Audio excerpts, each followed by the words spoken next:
of them being spotlight on the screen. So if all of you can come on video, I'll get you on spotlight and then start introducing you also. So we have got Anirudh, Nehul, Sourjyendu, Scott, and where is Shiv? Okay, Shiv is not in the room. Okay, so as soon as he is in the room, I'll get him online. But we have got the four experts already online, and let me do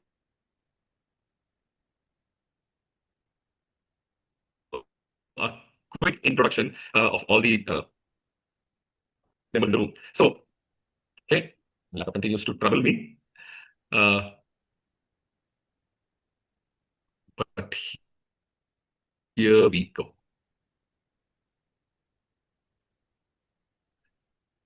Anirudh is a Manchester-based, Mumbai-born polymath whose career spans technology, entrepreneurship, and performing arts.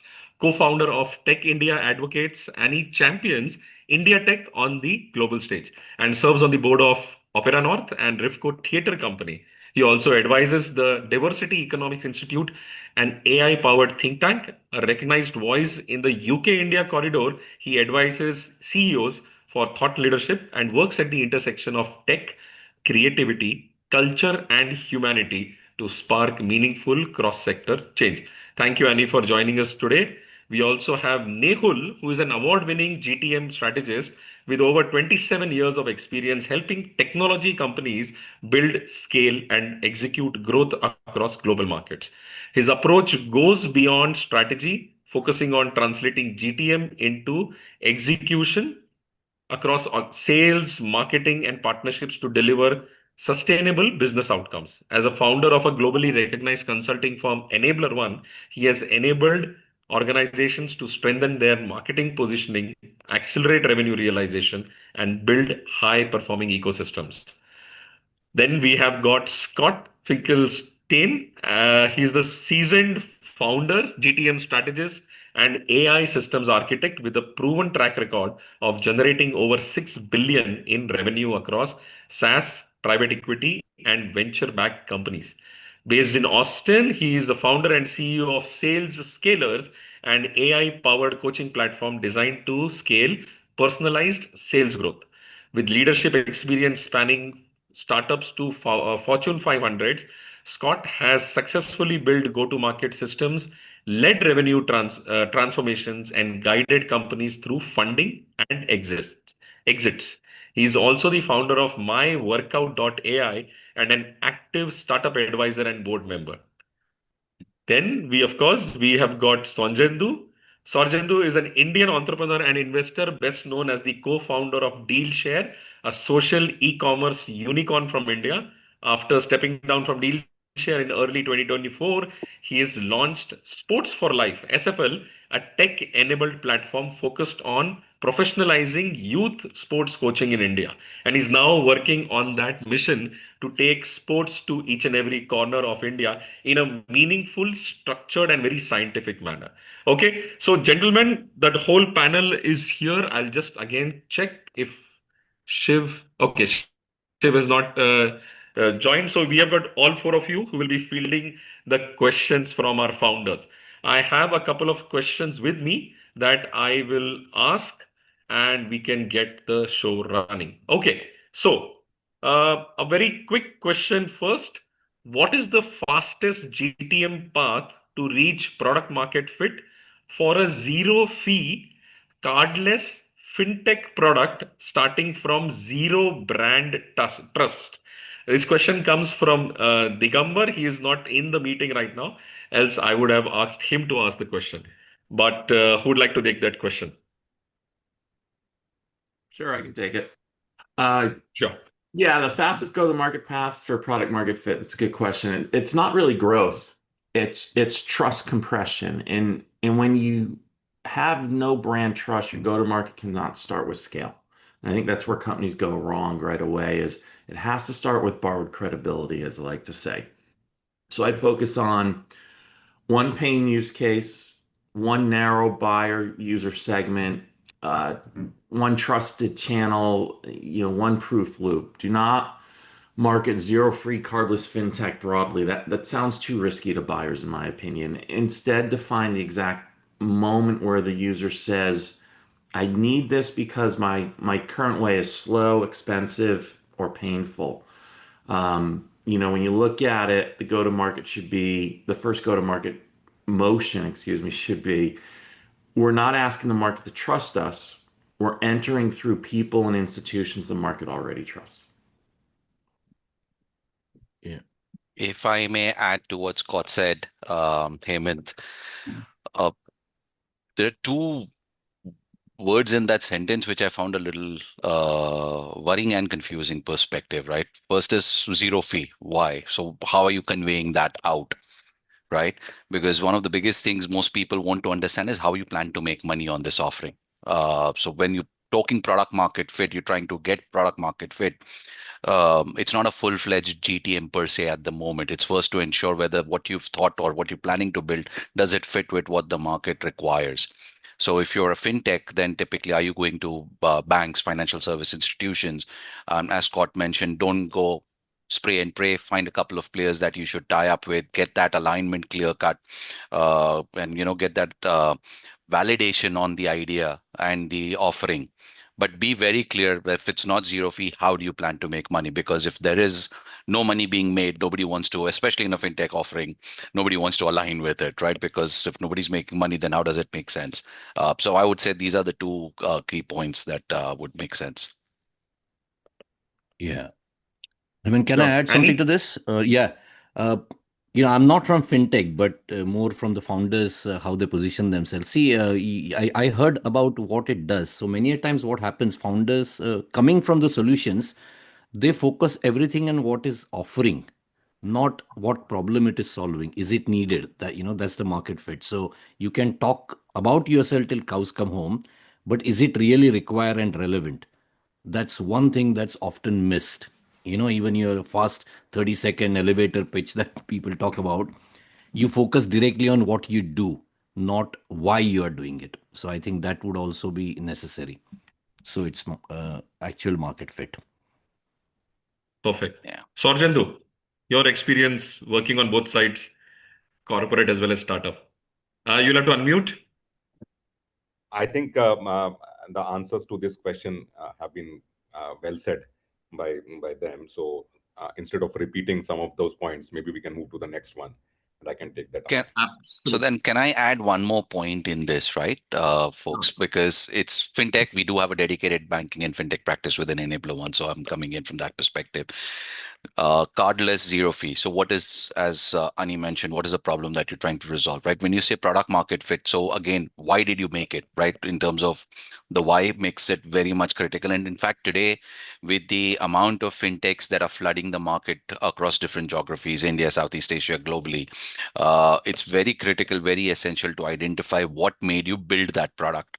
When you're going out to get that PMF alignment done with any anchor financial service institution that you think you should align with. So the why becomes all the more important, more than the how at times also. So just be very careful on that front. Yes, absolutely. So while this was about the fintech and all, I'm sure the founders out there with different kind of offerings, different kind of businesses are also getting some insight. So guys, I hope you're making notes. I come to the next question.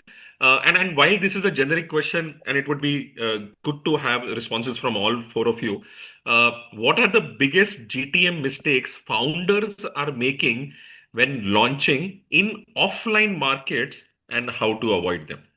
While we have a whole lot of startups working in the online space, there are some very strong ones, or there are one very ambitious ones going in the offline space. But what are the GTM mistakes they are making, and how they should avoid them? So, Sorjendu, this time we start from you. Yeah, maybe I can start because I have, before starting Dealshare, I was part of the offline retail market also. I held senior positions in Metro Cash and Carry, which is a global retailer in the offline space. So essentially, and then I'm also mentoring some of the startup founders in India who are trying to either start offline or get into offline from starting with online. So a lot of experiences there. I think uh, there is something which is particularly important for all businesses and more so for offline when you are designing the GTM. First is that if you are launching in a crowded market, because this question is generic, so I would basically divide into either you are getting a space in a crowded market where there are more players, then you need to first clearly define what your differentiator is. If you do not have a differentiator and you get into the same market, there is no way that you will be able to create a PMF because it's already crowded and you can assume that the demand and supply equation is already resolved by the existing players. So a clear differentiator before launching your offline presence or online, this is like true for every business, so also holds true for the offline market. Now on the offline market, the other bit that is very important to realize is that every asset that you create in the market is an investment. So you talk of let's say a shop or any entity, physical entity that you are creating, you're already investing some amount in creating that. So don't go full hog saying that I will open 100 shops today. It doesn't work because you will have to have your PMF proven with some pilots. So let's say, and also don't go saying that I will do only one pilot, because one pilot may fail and the whole thing might in your mind might fail. So there is always an optimal number of let's say physical entities in the offline space that serves as a pilot. So you have to decide whether I will go for definitely more than one, but definitely not 100 plus. So there, let's say 5 to 10 pilot projects that you do in which are also spread across a combination of, let's say, geographical experiments or let's say demographical experiments, and then you decide basis those pilots as to what works for you and what kind of demography and geographical mix works for you. And after that, you can multiply the things which actually work for you. Let's say out of those 5, you arrive at 2 which worked, which is the right mix of the TG or whatever you arrive at. Then you multiply that by 100 or 1,000, doesn't matter. But that first pilot phase and building the pilot, clearly defining what the differentiator is and the limited number of experiments, measuring every day those experiments, making changes on the go in terms of decision making, these are the things that are very important when you go on the offline market. Perfect. Annie, you want to go next? I don't mind. I'll just build on what Surendu already said. I hope I pronounce your name correctly. Very close. Forgive me for that, Sorry. Building on that, for offline market, you have to be very, very smart with your capital deployment, because a lot of people do that poor capital efficiency, doing multiple tryouts, because if you end up chasing leads which are not for you or chasing something that's not for you, you're wasting and burning money. I've seen that happening. And you may also try to answer a right, let me correct myself. You will probably try to give a right answer to the wrong question in the market. And by the time you realize that, you already spend money on building some infrastructure that nobody's coming and seeing. So be very, very sure to spend some time with some localized expert before you deploy your first or couple of pilots. Otherwise, the capital efficiency will burn you, and it affects offline businesses more than online, because online can afford to stretch themselves and stretch the capital by online presence. Offline businesses cannot do that. So manage your capital efficiency and ensure that you position yourself well. Sometimes it is probably smart to go with an existing player. You can always piggyback on someone, through a partnership. There is no harm on piggybacking that. You don't have to go all bravado, all in to say we are unique. There is absolute, keep few years of partnerships. I have seen that succeeding. Go along with someone, piggyback, carry the ride, and then at right station you can get off. I hope that makes sense. Nehul? I think both Sourjyendu and Annie have covered quite a bit, right? Capital and be careful consciousness. But I think since we don't know who's the founder and what is the background of the business that has asked this question, I'm going to go back to what I learned 30 years ago in my marketing class, right, by Philip Kotler. One of the P's is, were connected to the P, location. right? Yep. Makes, especially offline, right? Makes it so much more essential, right? Which location, who you're trying to target, and purely because we're coming from a GTM inefficiency for an offline business, correct? We're not talking about other things, but when we're looking at GTM efficiencies or inefficiencies for an offline business, for me, I'm going to take the location point, right? Location makes so much of a difference, right? Where you're trying to promote yourself, where you're trying to advertise yourself. Where, are you a healthcare driven business? Are you an FNB business? Are you an FMCG driven business? Are you a coaching business, right? You have coaching. Everything makes so much difference, and that location is could be either of two perspectives, right? Either you have tons of competition, that means there is business in that location, and you should be one more. There's no harm in being one more, doing it better than the others around. Or there's no one there and you're trying to be the first one there. Then the rationale comes as, why wasn't anyone there? Was that there was not enough business there that they've tried before, or there's not enough paying customers in that space, or is that, or the investment required to make it happen in that location is going to be much more than any revenue earned from that particular spot, right? But location, along with capital management and efficiency that Annie spoke of, along with don't go all hog that Sourjyendu spoke of, becomes such an intrinsic, interconnected component, right? Because if you are in location A and you are trying to advertise throughout the city, why?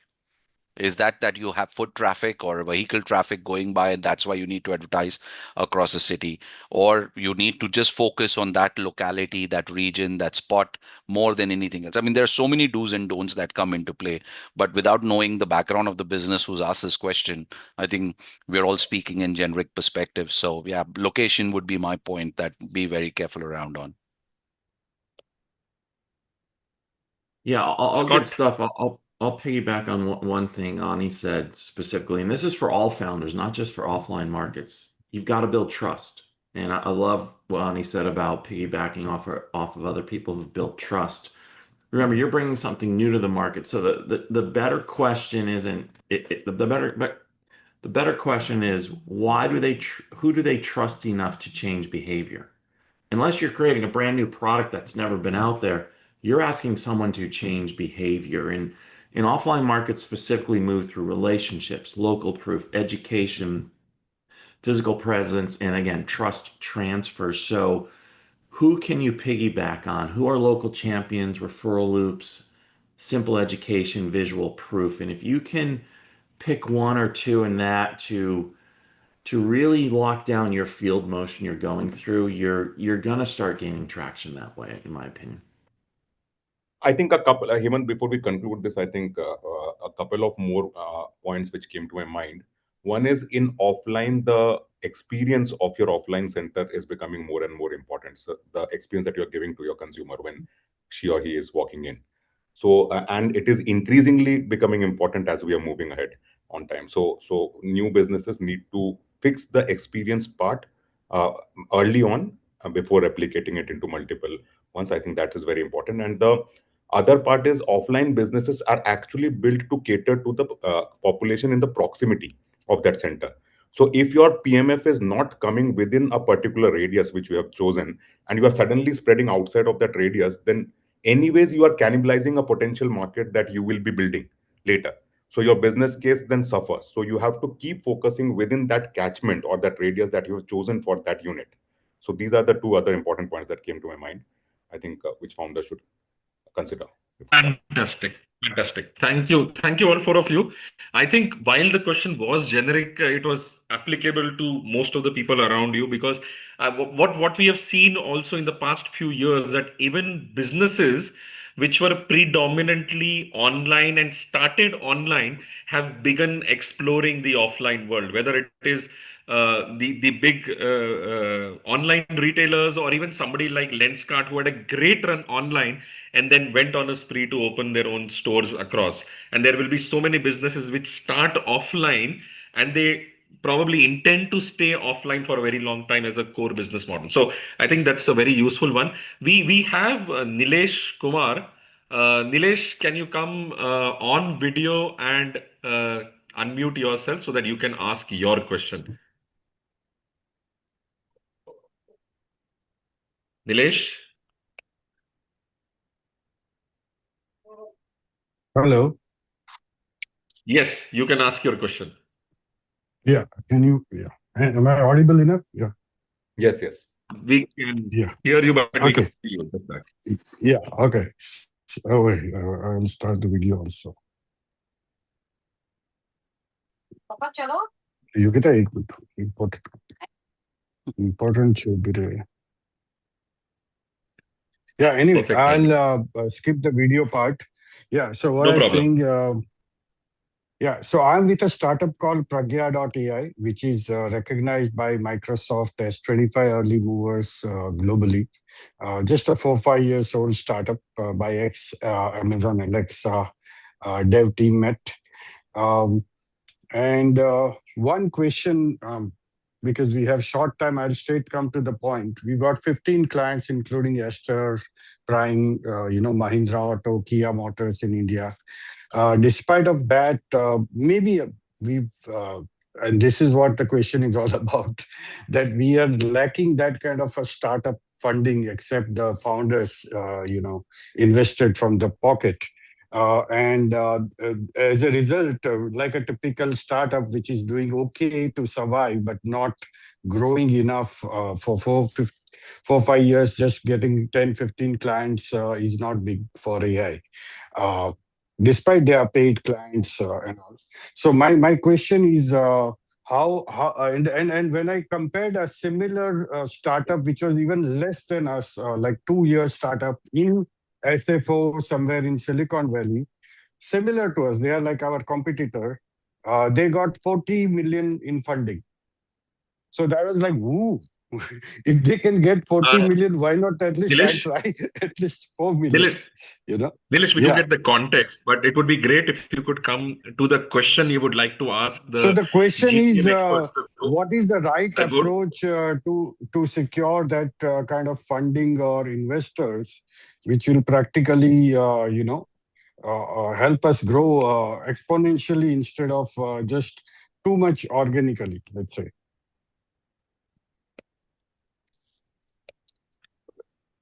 So yeah, from a GTM approach perspective, how would you approach this one? Okay. Yeah. Can I jump in bluntly over here? I don't Absolutely. think the question. Sorry about this, and I think the person was Nilesh. I don't think the answer here is with GTM, from whatever I've heard. Yeah, this is more of This is ask, you guys. More of a funding. It's not just more of funding. You guys need to look inward, within your own selves. That what is it that's. I mean, I can say for myself, no magic answer from me. Others may have, but absolutely nothing, because you can't compare yourself with SFOs and whatever there. It's good, it's encouraging, but go to market is not going to give the answer. It probably lies with you, your founders, the team approach, because what the question that you ask, how to get that right funding, please join the crowd of about millions and millions across the planet. There's no easy answer for that. Sorry if trying to be blunt, No, but no, I'm just saving absolutely. time. Well, It's a I straight thing. appreciate the straightforwardness. Please don't Yes, mind. I Yeah. appreciate. if Absolutely. Product let me portfolio founders, uh, anything could be with it. Sorry about this. Go ahead. I'll yes, give him a little help there. Or go go ahead. ahead. Go ahead. Sorry. So I was saying that, see, essentially, um, because it is only 14 15 clients, and then you are saying that the other one is 2 years old and 14 million. Believe me, as founders, I mean, this is my second startup, and I have always seen such situations happening. So, and at multiple stages. So, an early stage, definitely yes. So, I don't think there is any comparability first when it comes to funding. You have to look, like Annie said, you have to look inward. Funding is not just numbers. Funding is a combination of multiple things. It is the promise, it is the story that you are telling, it is also some proof points behind the story that you have been able to show. It is the and the width, or the max limit that you can reach with that story, and also the team capability, and how people look at the team's capability, whether they believe that this is the right team. So there has to be a problem. The problem has to be real. The solution that you are providing has to be real and scalable. There have to be some proof points to that solution, and the founders and the rest of the team needs to be such that the investors are confident, and the storytelling also needs to be good. So even if they are good, and if the storytelling, Absolutely. it doesn't happen. So it's a combination of multiple things. Yeah, yeah. It is never science, it is art plus science, like I say. And maybe that team has a better art plus science combination than this team. That's it. And it No, will you're right. And even they have less client than us, but they still manage to secure funding in a right Uh, way. Maybe Nilesh, if Nilesh, the I think numbers doesn't matter, like you say. uh, Yeah. I'll just Scott, butt in Go here, ahead. Hemant here. Yeah. Nilesh, Mhm. So that was the I'll first add. thing which was told to you, that please stop comparing yourself with any other startup, yeah, right? If you, after listening to the answer, if you're still comparing, then we have lost the plot here. yeah. Okay. And Scott, you No, wanted to no, say, no. oh, I and agree. I agree. I was just sharing the sorry, Yeah. information. Nilesh, hold I, on. Hemant. Nilesh, I'll, please, Nilesh, please I'll, listen to the responses now rather than adding from your end. Annie is going to add something and then Scott will go. Go No, ahead. Scott, just one point that I have worked with hundreds of founders across the Western world and US. One of the biggest mistake that I have seen, and please don't mind me saying that, between Indian founders, let's say you want to compare, and American founders, is I've seen American founders in Silicon Valley come to the point in 30 seconds. 30-second. That's the business storytelling, number one. Number two, I'm drawing from investors like Drapers and others, that initially 40 to 50% of bet that people do on investing is not on the product or the capability. It is on the founders. It's all on founders. The onus is on the founders. That's where I'll stop. Yeah, I'll just add one thing. The Ani and Sourjyendu, everything they said was 100% agree, 1,000%. But wrap it in, and this is when I talk with my founders and they're going after funding. It's a go-to-market motion. You're selling you. Everything they said, you're selling. Do we have the right team? Do we have the right product market fit, et cetera, et cetera? On the last one, those 12 bullet points Hemant had on his slide for founders. It's a go-to-market motion. And when you take everything that's been here and put it into a go-to-market motion and a go-to-market engine, you've got discipline to getting out there. And as we know in sales, you have to tell the best story. As a founder, it's, as I said, it's a story about you and your team. Why me? Why this? Why now? Right? Those are really the three things investors want to have answers to. And in about 30 seconds, by the way, good luck. But think of it from a go-to-market Yeah, motion, that's a everything big is. challenge, but I get your point. Yeah. And If you cannot, Nilesh, hold on. Nilesh, hold Mm. on. Nehul, please add. yeah, I think when the very first came on the group right now, for a second I was like, okay, this is a question for the previous set of panels that were there, which was the ask me anything with the investors rather than us when we're talking about it. But Scott, you're bang on, right? It is actually getting funding is also a GTM kind of an exercise in a manner of speaking, right? The perspective, and this is something we do a lot with some of the founders, and when we're talking to the marketing team. Now this time I'm purely segregating it to the marketing function within the, say, the overall organization. Is, are you making yourself visible to investors if you're looking for funding?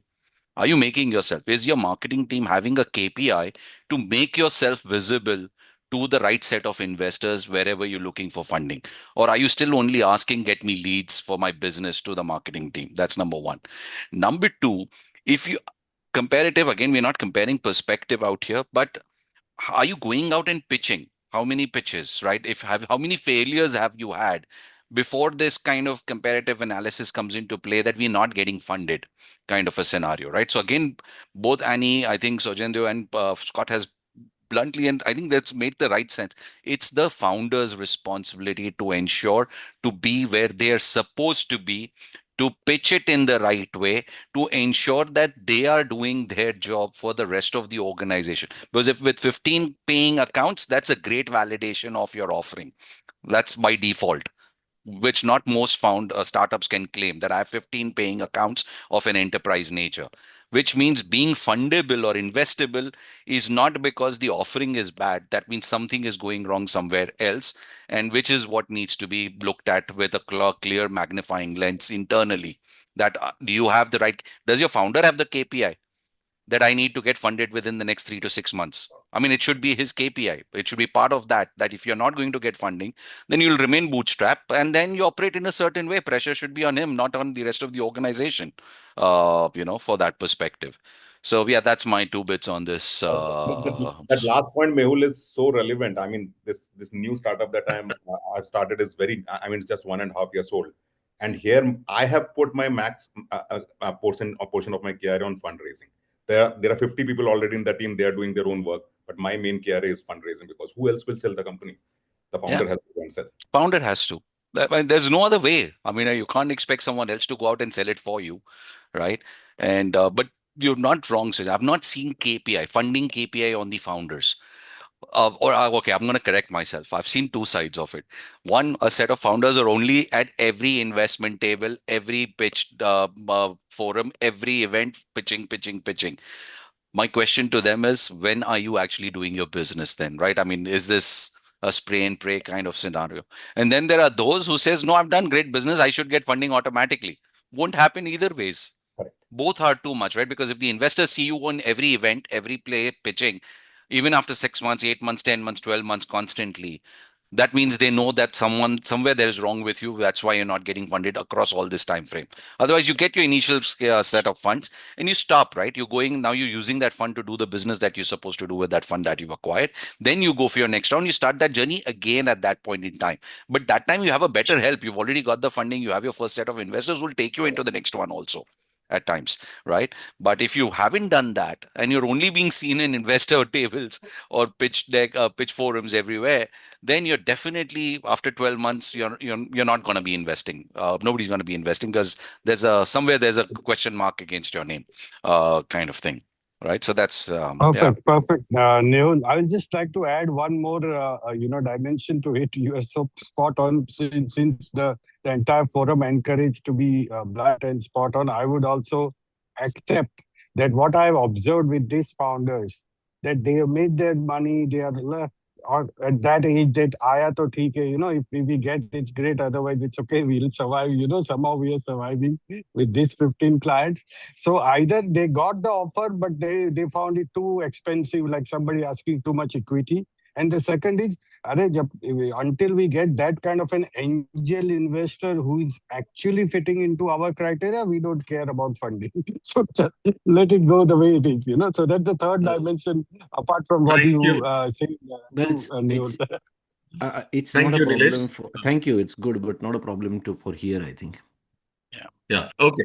So, thank you very much. I think Thank the you, everyone. Thank you, everyone. non that investor-focused question turned out to be quite a cracker, and I think some pertinent advice there. Something which is often overlooked. While GTM strategy has got quite a few arms and legs and analysis out there, but GTM begins with the founder, and that is something the founder needs to really understand. They are the first element of any GTM strategy, right? And you got to do it right? You can't be fumbling around with your own startup's concept, your narrative, your vision for what you are building, why you are building, and how you're going to go to the market. Yes, that is important, but you can't be fumbling on that. You need to get that in order. So thank you very much, Annie, Nehul, Sourjyendu, and Scott, for bringing out those perspectives. We are now running out of our time for our GTM panel, and we'll move on to our next panel. So thank you for being Thanks, here, for everyone. Thanks, everyone. insight. Bye. Thank you, Bye. everyone. Bye-bye. Okay, so